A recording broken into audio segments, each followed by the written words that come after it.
I also am an Eagle Scout, and I have said the Pledge of Allegiance numerous times over the years. And I'm also the God and Country Award as part of Boy Scouts, and I grew up with this notion of church and state all working together in beautiful ways.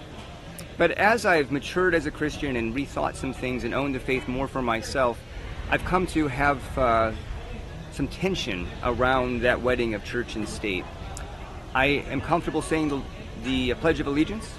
I am comfortable singing the national anthem at the ballpark. And I have my son in Boy Scouts now.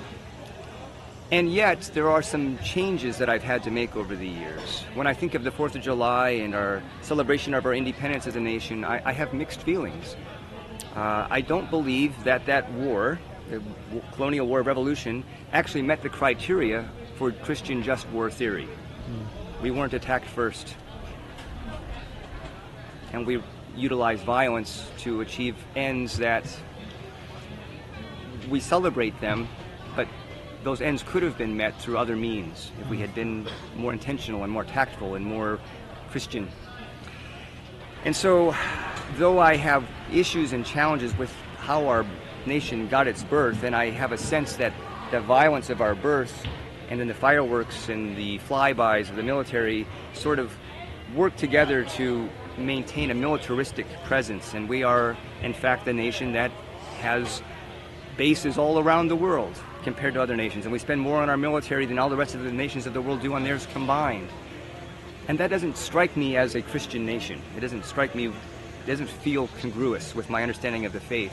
So I have tension. And so when I'm in a church setting and I'm celebrating the 4th of July and Independence Day, I tend to reframe it. And I usually do a sermon called Dependence Day, reminding us of our, yes, on the one hand we have independence, and yet ultimately we are all dependent on God for whatever we have, including our freedoms.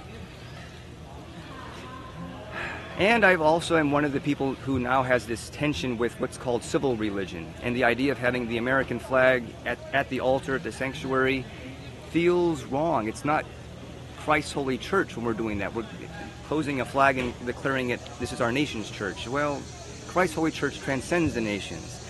And so I prefer to, on those days, remind us in humility to, yes, have pride of who we are as an American people and celebrate our love of country, but also to remember that God loves other countries too, and sing songs that remind us of that. And so I'm a patriot, but I'm also a Christian. And between the two, the faith wins out every time. And yet I love my country too.